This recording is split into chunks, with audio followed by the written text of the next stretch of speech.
Welcome back, silent assassin. Welcome back, you walking paradox. Welcome back to the ones who never had to raise their voice to make the whole room go mute. They've been talking about you, haven't they? Oh yes, they have. Not to your face, never to your face, because they don't have the spine for that. But behind closed doors, in hushed tones, with nervous glances, they whisper the same thing over and over again. There's something different about them, something calm, something calculating, something we can't quite name. And what they can't name, they fear. What they fear, they respect. And what they respect from a distance, they'll never challenge up close. You've got what the streets call quiet violence intelligence, and it's the most dangerous frequency a human being can operate on. Let me tell you what that means, because most people will never understand it. Quiet violence isn't about throwing punches or breaking things. No. That's amateur hour. That's what people do when they've lost control, when they're still slaves to their emotions, when they're predictable. Quiet violence is the opposite. It's the energy you carry when you've mastered the art of being calm in chaos, silent in confrontation, still when everyone else is scrambling. It's the look in your eyes that says, I could end this conversation, this relationship, this entire situation right now, and I wouldn't lose a second of sleep. And people feel that. Oh, they feel it deep in their survival instincts. They feel it in the way their breath catches when you go quiet.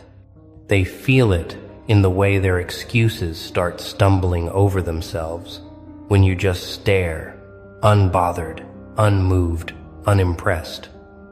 You don't need to say a word. Your silence is a loaded weapon, and they know it.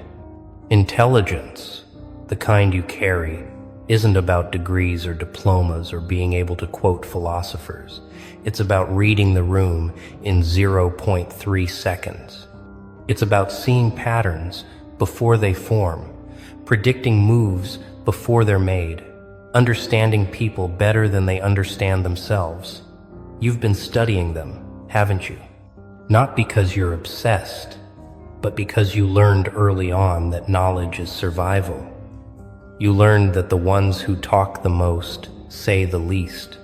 You learned that the loudest egos are usually covering the deepest insecurities. You learned that people reveal themselves not in their words, but in their patterns, their inconsistencies, their reactions when they think no one's watching.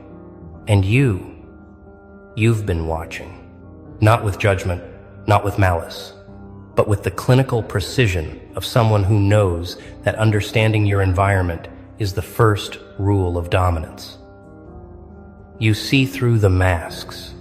You see the fear underneath the bravado, the desperation underneath the confidence, the emptiness underneath the noise.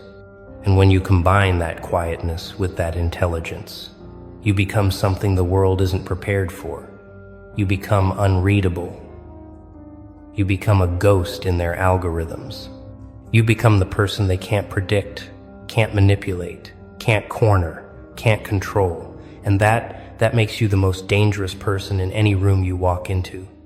Not because you're violent in the traditional sense, but because you've weaponized your calm.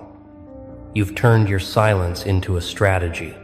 You've made your stillness a statement that screams louder than any tantrum ever could. They've never seen anything like you before. They've dealt with the screamers, the fighters, the people who wear their emotions on their sleeves like billboards. Those people are easy. Those people are predictable. Those people burn out, break down, and self-destruct on a timer. But you're different. You burn cold, not hot. You don't explode. You implode their expectations. You don't fight. You simply withdraw your energy, and they collapse without it. So now they're talking. They're trying to figure you out. They're running diagnostics in their group chats, comparing notes, sharing theories. What's their deal? Why are they so calm all the time? Why don't they react? Why don't they defend themselves? Why don't they care? And the answer is simple, beautiful, terrifying. You stopped needing them. You stopped needing validation from people who don't validate themselves. You stopped needing explanations from people who wouldn't understand the truth if it was carved into their foreheads. You stopped needing to be liked by people you don't even respect. You crossed the threshold. You became self-sufficient in a world addicted to dependency. You became emotionally sovereign in a kingdom of beggars. And now they can't do anything but watch you move through life like you've got the cheat codes, like you've seen the ending, like you know something they'll never learn. Because you do. You learned the secret they're terrified to discover. That the less you need from people, the more power you have over them. That the less you react, the more they unravel. That the quieter you become, the louder your presence echoes. Let's talk about what happens when you walk into a room, shall we? You don't announce yourself. You don't need to. The energy shifts before you even speak. The loud ones, the ones who were just dominating the conversation with their opinions and their jokes and their desperate need to be seen, they go quiet. Not because you told them to. Not because you're intimidating in the traditional sense, but because something in their primal brain recognizes the predator in the room. And you are the predator. Not in a violent way, not in a malicious way, but in the way that a wolf is a predator. You don't hunt for sport. You don't need to prove anything. You simply exist at the top of the food chain. And everyone else's nervous system knows it. They feel the shift in pressure. They feel the temperature drop. They feel the sudden awareness that their performance doesn't matter anymore because the real power just walked in and it's not interested in their games. Watch what happens next.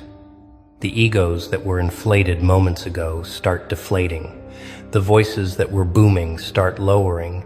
The postures that were aggressive start softening. They don't know why they're doing it. It's not conscious. It's survival instinct. Because on some level, buried deep in their subconscious, they know that you're not someone to test. You're not someone to provoke. You're not someone who will give them the reaction they're fishing for. You see, most people operate on a very simple program. They poke, you react, they feel powerful. But you broke that program. You rewired the code. Now when they poke, you observe. When they provoke, you analyze. When they try to pull you into their chaos, you simply step back and let them drown in it alone. And that is what makes you untouchable. Not because you're distant or cold, but because you've mastered the art of non-engagement with things that don't serve you. You know what's fascinating? They thought silence was weakness. They thought your quietness meant you had nothing to say, that you were timid, that you were easy to overlook. And you let them think that, didn't you? You let them underestimate you. You let them believe their own narrative. Because while they were busy talking, you were busy learning. While they were busy performing, you were busy preparing. While they were busy seeking attention, you were busy building competence. And now the gap between you and them is so vast, they can't even see the bridge anymore. You're operating on a frequency they can't access. You're playing a game they don't even know exists. You're 10 steps ahead, and they're still trying to figure out step 1. And the beautiful part is you didn't have to announce it. You didn't have to brag. You didn't have to post about your progress, or share your wins, or seek validation for your growth. You just became it, quietly, violently, intelligently. Here's what they're really afraid of when they encounter someone with quiet violence, intelligence. They're afraid that you see them, not the version they present to the world, not the filtered, edited, carefully curated performance. You see the truth. You see the insecurity hiding behind the arrogance. You see the fear hiding behind the aggression. You see the emptiness hiding behind the noise. And when someone sees you that clearly, when someone looks past your mask and into your core, it's terrifying, because now they can't manipulate you. Now they can't lie to you. Now they can't play their usual games, because you've already figured out the rules, the patterns, the end game. You see people the way a chess master sees the board. Not just the current position, but the next 5 moves, the inevitable outcome, the patterns they don't even know they're repeating. And once you see someone that clearly, they lose their power over you. Completely. Permanently. That's why they avoid you. That's why they keep their distance. That's why they smile nervously when you're around but never get too close. Because deep down, they know that being in your presence means being seen. And most people can't handle being seen. They've built their entire identity on illusions, on personas, on carefully crafted narratives that fall apart under real scrutiny. But you don't need illusions. You don't need personas. You don't need carefully crafted narratives. You just exist in your raw, unfiltered truth. And that truth is so solid, so grounded, so undeniable that it makes their fragile constructions look like sandcastles at high tide. They feel inadequate around you, and they don't even know why. They feel exposed around you, even when you're not saying a word. They feel judged around you, even though you're not judging them. You're just existing at a level of authenticity they've never achieved, and it reminds them of everything they're pretending not to be. Let's go deeper into this quiet violence, because there's a technique to it that most people miss. It's not about being cold. It's not about being emotionless or robotic or distant. It's about controlled intensity. It's about knowing exactly how much energy to give to any situation, any person, any moment. You've learned the art of calibration. When someone tries to escalate, you de-escalate by simply not matching their energy. When someone tries to pull you into drama, you respond with calm that makes their chaos look ridiculous.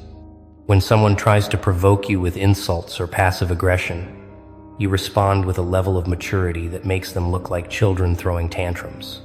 This isn't weakness. This is mastery. Because you've figured out that the person who controls their emotional state controls the entire interaction. The person who refuses to be moved controls the board. The person who stays calm while everyone else loses it becomes the automatic authority in the room. Think about it. When everyone's panicking and you're the only one calm, who do they look to? When everyone's arguing and you're the only one silent, who holds the real power? When everyone's reacting and you're the only one observing, who sees the truth? You do. Because you've developed something most people spend their entire lives running from: emotional discipline, mental fortitude, psychological sovereignty. You've built an internal kingdom that's so stable, so grounded, so unshakable that external chaos can't penetrate it. They can scream, they can lie, they can manipulate, they can play their games, and you remain unchanged, not because you don't care, but because you care about the right things. Not their opinion of you, but your opinion of you. Not their validation, but your integrity. Not their approval, but your peace. And when you operate from that place, from that centered, grounded, sovereign place, you become magnetic in the most dangerous way. People are drawn to what they can't break. They're fascinated by what they can't control. They're obsessed with what they can't understand. And you are all three. They can't break you because you've already been broken and rebuilt yourself stronger. They can't control you because you've taken full ownership of your choices, your reactions, your life. They can't understand you because you've evolved past the level most people operate on. You're not playing checkers while they play chess. You're playing a completely different game on a completely different board, and they don't even know the rules. So they watch. They study. They try to decode you like you're some ancient text written in a language they don't speak. And every time they think they've figured you out, you shift. You evolve. You become something new. Because you're not static. You're not stuck. You're not repeating the same patterns like most people. You're in constant motion, constant growth, constant refinement. Now let's address the intelligence part specifically, because this is where you separate yourself from the pretenders. Real intelligence isn't about being smart in a classroom. It's about being smart in life. It's about reading subtext. It's about understanding motivations. It's about seeing what people aren't saying. You've developed this radar, this sixth sense, this ability to walk into a situation and immediately know who's lying, who's scared, who's performing, who's real. You pick up on micro expressions, tone shifts, energy changes. You notice when someone's story doesn't line up. You catch the contradictions others miss. You see the manipulation tactics most people fall for. And you do all of this quietly, without announcing it, without calling people out, without making a scene. You just see. You process. You adjust accordingly. You protect yourself without ever having to go to war. This is what makes you untouchable in ways that have nothing to do with physical strength. You've built a mental fortress. You've created emotional armor. You've developed pattern recognition that keeps you 3 steps ahead of anyone trying to play games with you. They can't gaslight you because you trust your observations more than their explanations. They can't manipulate you because you see the strings before they pull them. They can't fool you because you've studied the playbook. You know their moves before they make them. You recognize their tactics before they deploy them. And this makes you the worst kind of opponent for someone who relies on deception. Because you don't fight them. You don't argue. You don't defend. You just see them clearly, completely, and then you decide they're not worth your energy. And that decision, that quiet dismissal, that calm rejection of their games, it destroys them more than any confrontation ever could. See, people who operate on manipulation and deception need you to engage. They need you to react. They need you to fight back so they can play victim. They need you to defend yourself so they can keep attacking. They need you to care about their opinion so they can use it as leverage. But when you don't give them any of that, when you simply observe, understand, and walk away, they have nothing. No ammunition, no leverage, no power. You've neutralized them without firing a single shot. You've won without entering the battlefield. You've dominated without ever seeming like you were competing. That's quiet violence. That's intelligence in motion. That's what happens when someone evolves past the need to prove anything to anyone. They just become proof. Walking, breathing, undeniable proof that there's a better way to move through the world. Let me tell you what happens to the people who encounter your quiet violence intelligence and don't recognize it for what it is. They make a critical mistake. They assume your silence means they can push further. They assume your calmness means they can test you. They assume your lack of reaction means they've won. And then, when you finally decide they've had enough rope, when you finally decide to set a boundary or walk away or simply stop giving them access to your energy, they crumble. Because they built their entire approach on a faulty assumption. They thought you were weak when you were actually just patient. They thought you were passive when you were actually just strategic. They thought you were unaware when you were actually documenting everything. And when reality hits them, when they realize they've been playing themselves this whole time, it's devastating. Not because you destroyed them, but because they destroyed themselves, and you just watched. This is the part they'll never tell you in those self-help books. Real power doesn't announce itself. Real strength doesn't flex. Real intelligence doesn't need validation. You operate in silence because noise is a distraction. You move in stillness because chaos is wasteful. You speak in precision because rambling is weakness. Every word you say carries weight because you don't waste words on things that don't matter. Every action you take has purpose because you don't move without intention. Every relationship you maintain serves you because you stop tolerating energy drains disguised as friendships. You've become efficient in the most lethal way. You've cut the fat from your life. You've removed the dead weight. You've burned the bridges that only led to places you didn't want to go. And now you're streamlined, focused, unstoppable. You know what the loudest egos fear most about you? Your self-sufficiency. Because loud egos need an audience.